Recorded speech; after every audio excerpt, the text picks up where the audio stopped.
Welcome to a Leading Conversations Classic podcast. We've searched through our early episodes to find some of the best just for you. If you've been with us from the beginning, you may have heard some of these. If you haven't, enjoy this classic episode.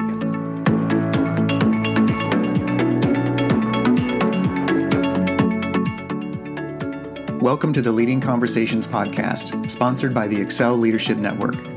On each episode, JD Pairing will have conversations with church planting pastors and leaders from around the country. You can learn more about how to connect with Excel at the end of this podcast. Let's join JD now and listen in on this leading conversation.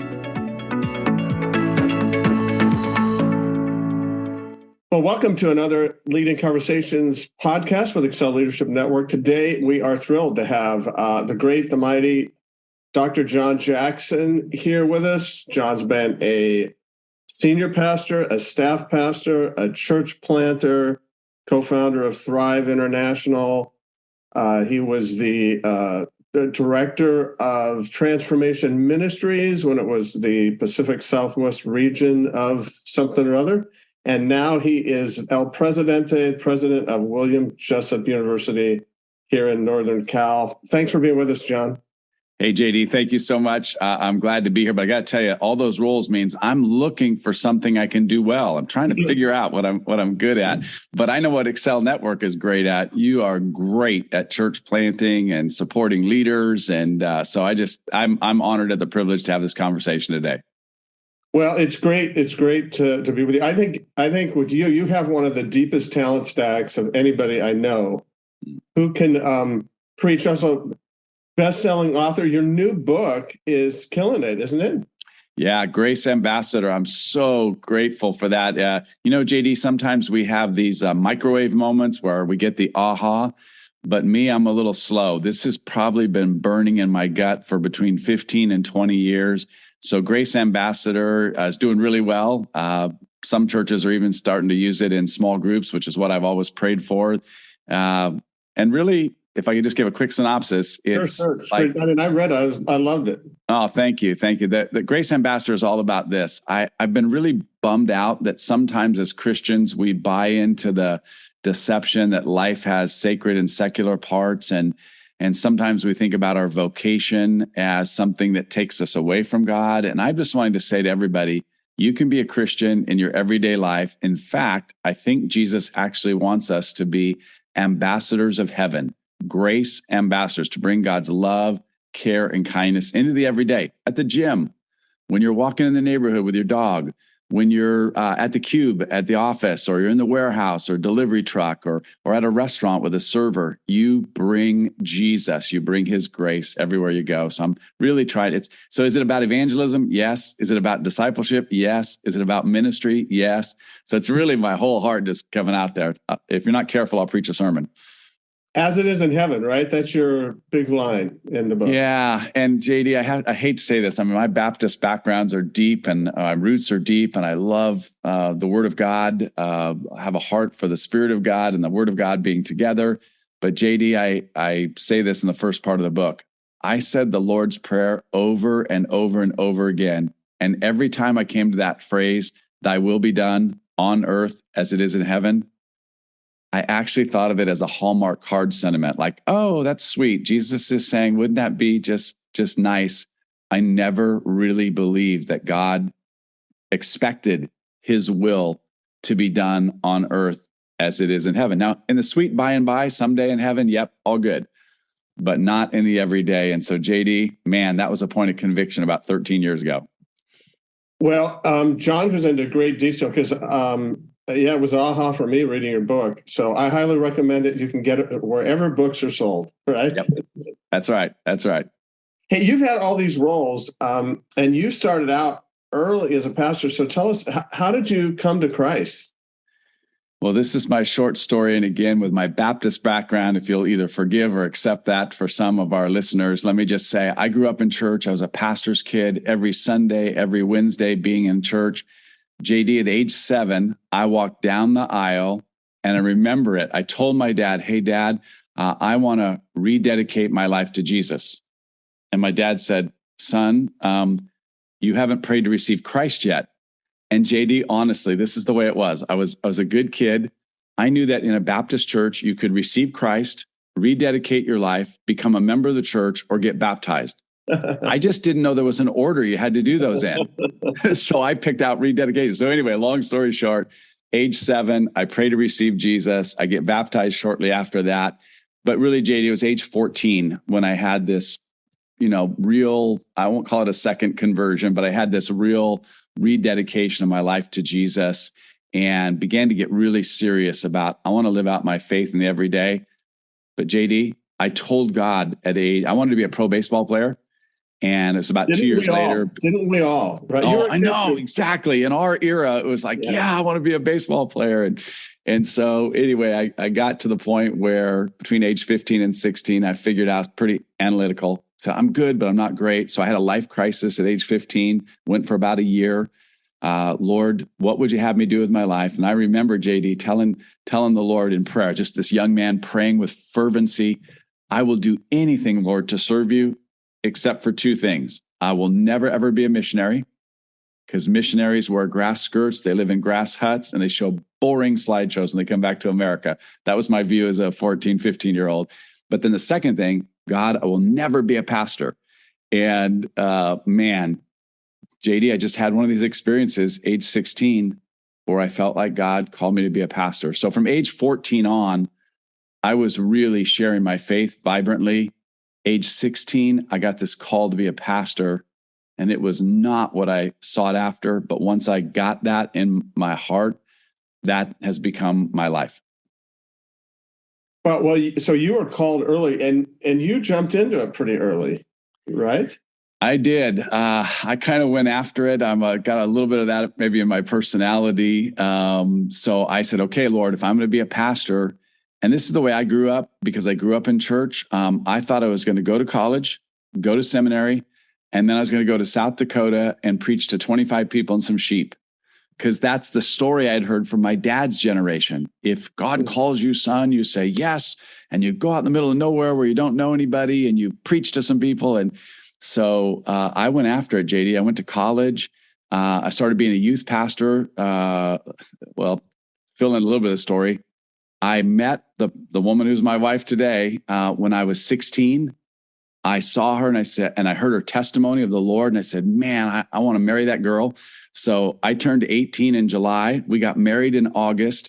And in September, I became a youth pastor at a small little tiny Baptist church in Buena Park, California.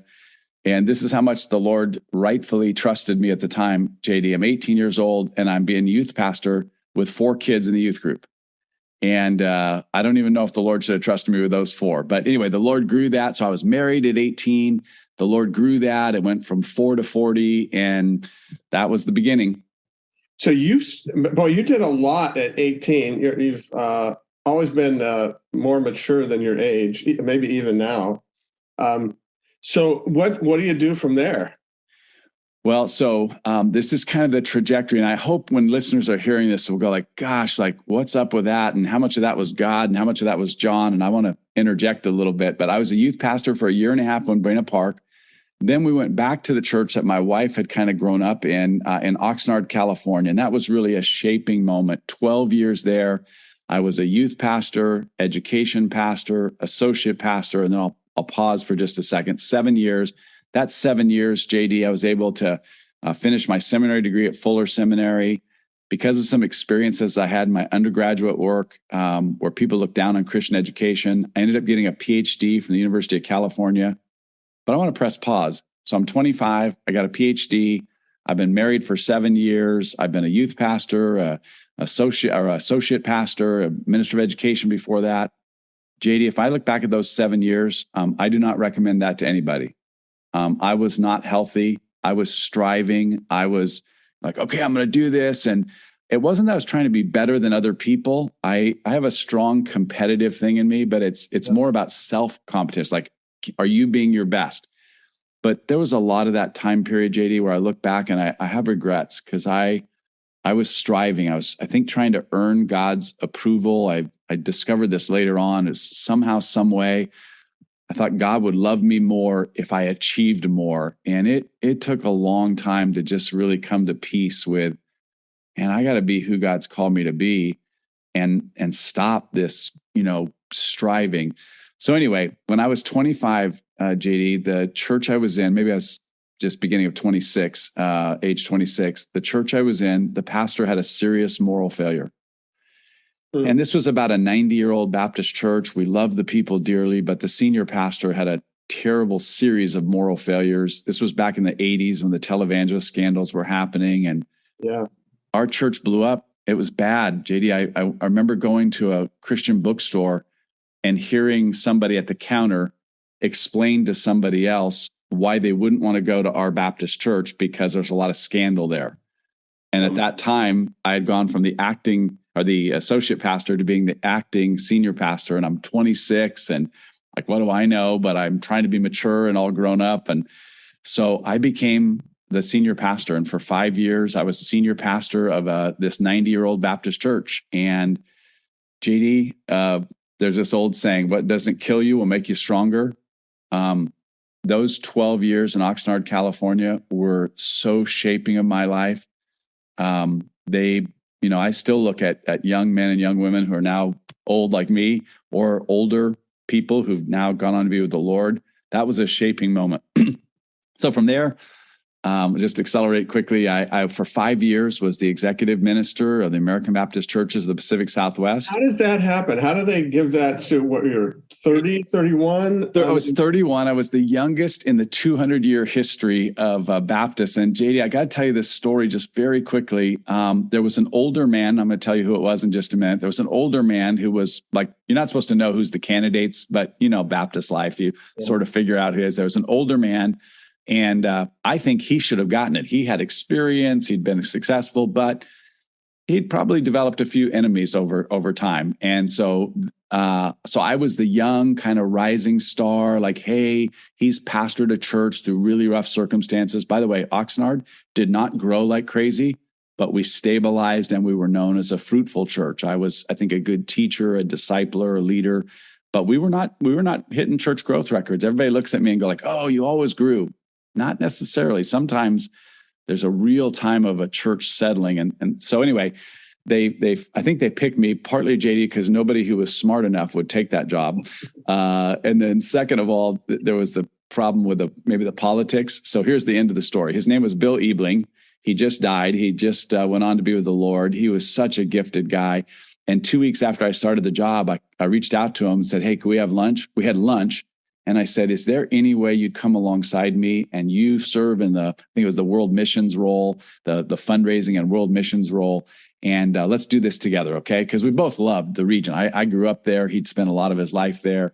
And so I served there for 5 years, JD. And I tease sometimes and say God was punishing me that I served in denominational life, but 270 churches, 4 Western states, there'd been huge financial problems.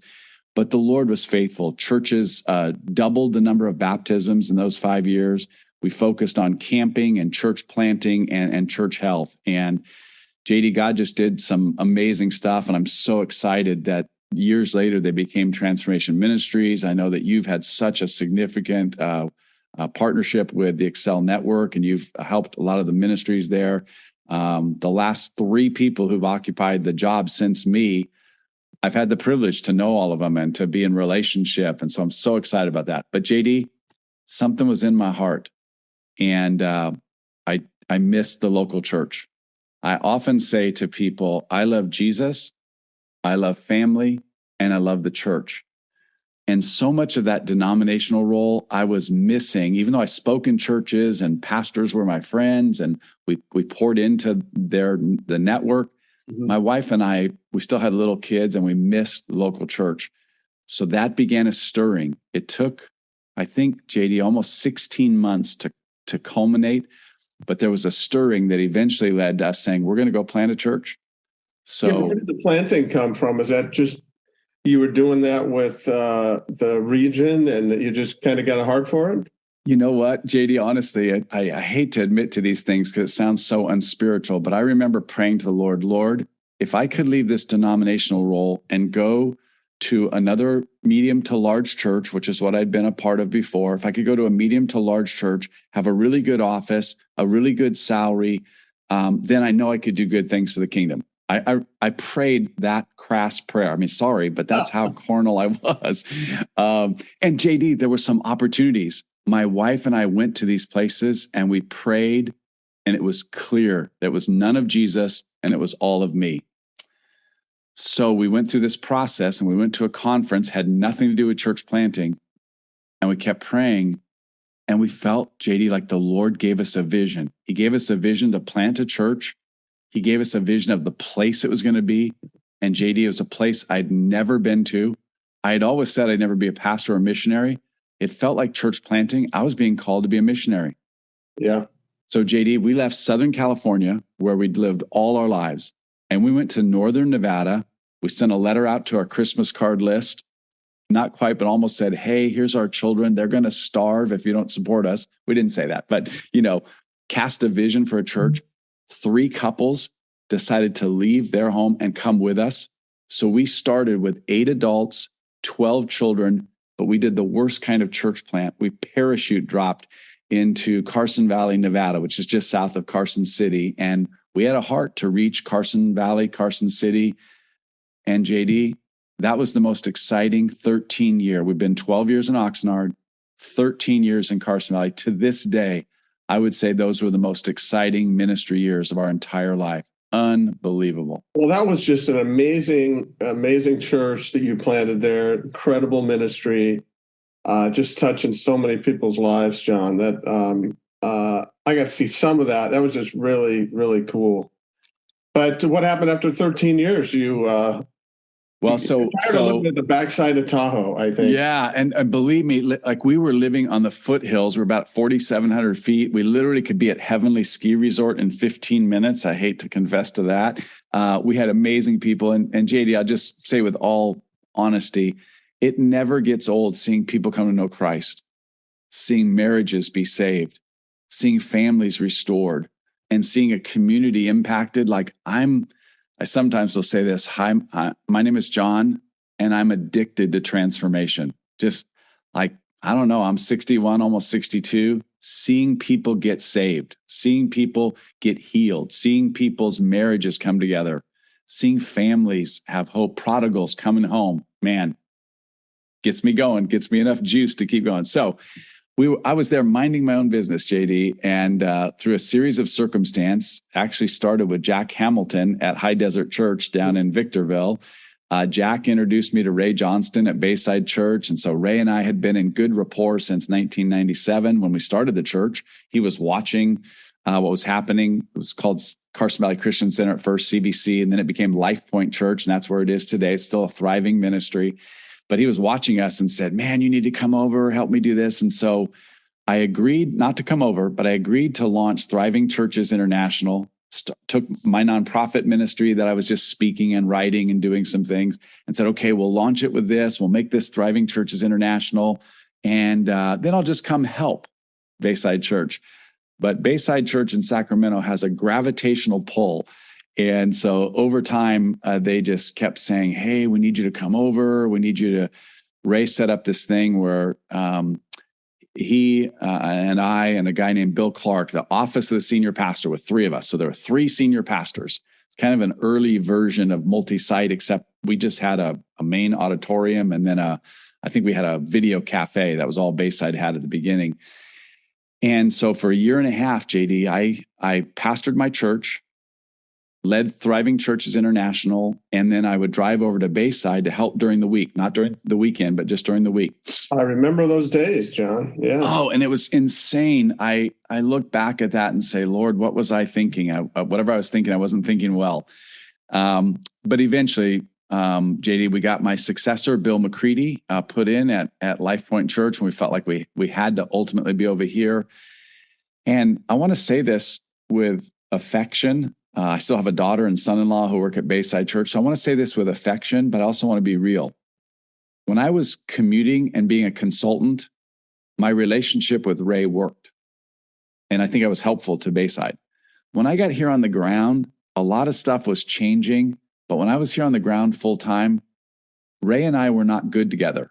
Now, I love Ray. He and I still have a really good relationship. We honor each other. I think we speak well of each other all the time. And he's amazingly gifted. I mean, if anybody's been in the Sacramento region, Ray Johnston can raise money and mobilize people like nobody I've ever seen. Leadership instincts are off the charts. Yeah, and when you said instinct, he does this thing where he's a tactile learner. He'll actually rub his fingers together, and you just know that when that's happening, he's sensing something in the room. And again, off the charts gifted. But I would sometimes say to him, Ray, you're like Steve Jobs, and I'm like Bill Gates. And what I meant by that, and this is a leadership insight, Ray's real gift is innovation. He'll imagine and dream of something. In fact, sometimes he has 5 amazing ideas before lunch. Me, I'm a strategy, structure, systems person. And so I dream of the castles in the sky, but I also design the road to get there. And what happened at Bayside when I was on the ground is that Ray's style and my style, they were in conflict. And I don't mean that we were conflict like this. I just mean it was a different style. So there's an old Peter Drucker quote that I think people will like, and that is that culture eats strategy for breakfast. The culture of Bayside was kind of like fast moving, change on a dime, go after this today and then go after that tomorrow. And that's just so not me. Now, again, I honor Bayside and I honor Ray and I honor the ministry. It's an unbelievably amazing church. It's just not me. So Ray and I kept talking, and I think Ray, he loves me. I think he valued my gifts, but it was clear to me that this was not going to work. And so honestly, JD, I had, for the first time in my entire life, like a little bit of a crisis of, man, did I not hear God? Why did I come over here? And it was in that context that Jessup University kept reaching out to us. And when they reached out to us, I finally met with a search committee, said, I'm not interested. I'm not a bureaucrat. I don't like things that move slowly. I don't even love higher ed. But I gave them kind of what I thought they needed in a president, but they should find somebody else.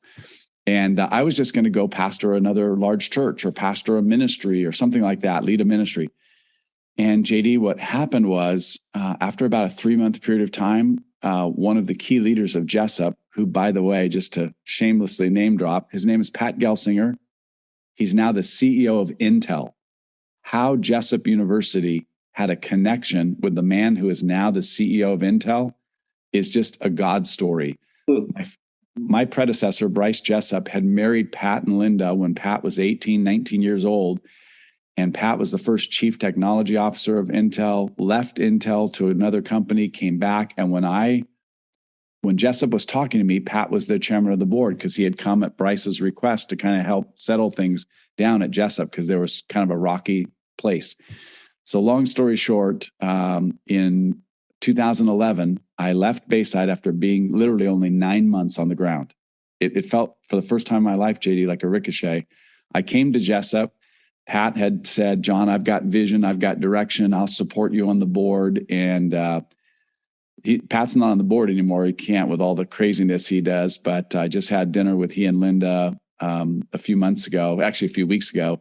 And just such a faithful couple. And it was like God, it felt like a ricochet, JD, but that was our answer to why did God bring us over here? We probably never would have said yes to Jessup if it would have come from our church to here. But getting on this side of the mountain, Jessup became God's answer as to why. And I'm in my 13th year, and it's been an amazing journey. Well, you've done an amazing job at Jessup of taking it and really putting it on the map. And I know you got a big vision for Jessup. Hey, I've got my oldest granddaughter will be a senior this coming year.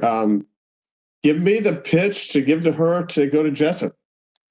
Well, that's fantastic. So let me give you a couple pitches. First of all, for you as a grandfather, and for any parents who are listening or any students who would listen, 3 things I guarantee when you come to Jessup. Number 1, if we're stuck in an elevator, I'm going to tell you these 3 things. Number 1, your faith is going to be built up, not torn down.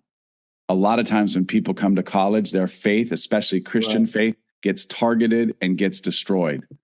Your faith will be built up at Jessup. You want to grow spiritually? We have amazingly deep, biblically rich Spirit of God inspired resources here to help you grow spiritually. So you grow spiritually. Number two, you're going to master the fundamentals. You spend time at Jessup, you're going to read, write, think, and speak well. Read, write, think, and speak well. And that's never going out of style. The reality is I don't know what's going to happen with technology, artificial intelligence, virtual reality, augmented reality, all kinds of craziness happening in our economy. I can't promise you about the jobs of 20 years from now. What I can tell you, though, is if you learn to read, to write, to think, and to speak well, you will always be able to do number three. That's the third pitch. So you master those fundamentals, grow spiritually, master the fundamentals. Number three, you're going to be exceptionally employable. Over 90% of Jessup grads, on the day they walk across the stage, what happens is they get a fake diploma, first of all, but over 90%, they get a job upon graduation, or they're admitted full-time into master's level study. So we've got a range of all the disciplines. You can study in the sciences, business, education, psychology, leadership and ministry, all kinds of different arts, music, theater, et cetera. All that's available here. And what I would say to you, JD, is anybody who's a part of a partner church gets an automatic $2,000 scholarship. We have academic scholarships.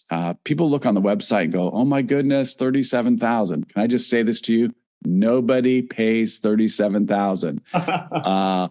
All Jessup students, 94% get a substantial scholarship aid, and the average scholarship is about $18,000 to $20,000. That's right on our website. You can look at the federal government stats. If you're a ministry worker, a full-time ministry worker family, if you come from that kind of family, you automatically get a very substantial scholarship. So we just do everything in our power to reach. If you'll give me her name, I'll go after her. Hannah Perry. That's Hannah Perry. Okay, Hannah, we're coming after you. Hey, I really appreciate just you going over your story. I have just a high degree of respect for you, John. Love what you're doing. Love what you have done. Read all your books. Hey, and you've already done some of this, but give us a leadership tip or two that you'd have for us. Yeah, thanks, JD. Let me focus on two things. Stephen Covey wrote a book, 7 Habits of Highly Effective People, and I don't remember a lot of the book, but I do remember one of them. One of his 7 habits was begin with the end in mind. Right. And I would just say, man, if you're a leader out there and you're leading a small group of boys or girls, you're leading a big, huge church, you're grappling with a church plant that's just getting started, just get really clear about your vision. Just really make sure that the vision you're going after is from God. I just have to be honest that sometimes in my life, I've gone after a vision. I'm kind of a leader and I'm figuring out where we can go. But sometimes that's been my vision, not his. And what will sustain you in the dark, and everybody goes through dark times, is to have a specific, clear vision that came from God. So that's the first thing I'd say is begin with the end in mind. Make sure it comes from God. So that's my first leadership tip. A second leadership tip is this. I use the acronym FAR. If you want to go far, what does that look like? Well, I use the word FAR to symbolize focus, alignment, and reach. Focus. Begin with the end in mind. So get clear about where you're going. The letter A, alignment. If you're not basically having all the parts of your organization in alignment, you'll never experience synergy. What is synergy? Synergy is when you take all the individual parts and the combination of them together are more than the sum of the parts. JD, you and I are of the age where we know what it's like to be in churches where the women's ministry is fighting against the seniors ministries, fighting against the children's ministry, and they're all kind of going in different directions. That is so destructive. It leads to cults of personality. It leads to turf and territory wars, budget wars, just all that stuff. Alignment is about making sure that all the parts of the organization are going together. Here's one of my favorite leadership quotes. I probably read 40,000 pages on leadership. This quote comes from Christopher Robin in Winnie the Pooh. Organizing is what you do before you do something, so that when you do it, it's not all messed up. How many of us have done stuff and we didn't organize before? And then what happened is chaos. And I'll mention again my dear friends at Bayside who have massive amounts of energy, but sometimes I lovingly will say Bayside's chaos theory in motion. Like there is order in chaos. But can I say this?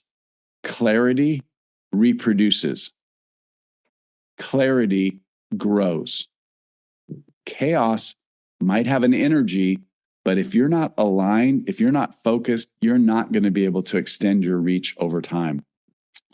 So I think one of the things the Lord has given me that I would love to share with others, be clear about the vision that God has given you, and then make sure that if you want to go far, that you're focused and you're aligned. Because if you're focused and aligned, then you'll extend your reach. I'll close with this. Larry Osborne, North Coast Church. Most people know about Larry. I used to say years ago, he's probably, 5-10 years older than me. I used to say he was way smarter than the rest of us on the West Coast. But Larry has a regret, and he's written about this publicly. He had a church that boomed. I think it was 300 or 400 when he came and went to 2,000. Yay, success. That's what we all pray for, right? He said that period of church growth was one of the most painful periods in his entire life. Because what happened was the elders were fighting, the staff was fighting. There were these little turf things below the surface. And what he said to me in conversation and what he's written in one or two of his books is he wished he would have spent longer time growing more slowly and getting really clear about the vision and getting really clear about unity. He wrote a tiny little book years ago called The Unity Factor. And he said that he had regrets of that. Now, North Coast has thousands upon thousands and multiple sites now, but they are so precise and clear. Most of your listeners probably, JD, would know Larry from, Sticky Church and Sticky Teams. And that sticky that he's talking about is clarity. A friend of mine says clarity is kindness. Yes. It's good. Well, thanks so much, John. Keep up the good work. Are you going to go do something crazy now? I mean, you've done all these different things. What's left? Missionary in South Dakota? Is that what's left? Yeah, no, please, Lord. So you know what, JD, honestly, like Corrie ten Boom, of Hiding Place fame, said her goal was to go through life with open palms. So we're trying not to hold tightly, but I've told the board and I feel clear about it. I'm 61, almost 62. I thought I was only be at Jessup part-time, 3-5 years. And then I would go to another long-term pastoral ministry. We actually are starting a church here on the campus of Jessup, believe it or not to compete with other churches, but to reach those students who just don't go off campus. And I think post-COVID, one of our hearts is to make disciples who make disciples. So the whole reproduction. And we think there's a lot of people who want more smaller settings, 25, 30, 40. That's what we have right now. And that's all we're doing is just try to pour into people so that they could reproduce health. I think, JD, that Jessup is the platform that I can keep pouring into and keep using through the book and through speaking. I still speak at other churches all over the place. And so I just appreciate, I want to say this quickly for your listeners. I appreciate the Excel Network for what you do to link together leaders for best practices. Sometimes leadership is very isolating and very lonely, and we've got to have good friends, good relationship, people that we can be honest with. Sometimes in your church community, you can't say all the stuff, but you can to another church planter. You can to somebody who's a coach or a mentor. And I remember many years ago, JD, when you were first starting the Excel Network, you were really huge on everybody needs a mentor. We need people who can pour into our lives. And so I just want to say thank you for the body of Christ for doing that for so many years and the network you've built. It's been fun. It's been great. And you've been a big part of that. So thanks so much, John. And thanks for being on the podcast today. You're welcome. God bless. Thanks for joining the Leading Conversations podcast. We hope that you found it both helpful and encouraging. At Excel Leadership Network, our focus is on the church planter rather than the church. If you'd like to find out more about us, visit our webpage at excelnetwork.org. Don't forget to subscribe to this podcast so you don't miss any future episodes. See you next time with another Leading Conversation.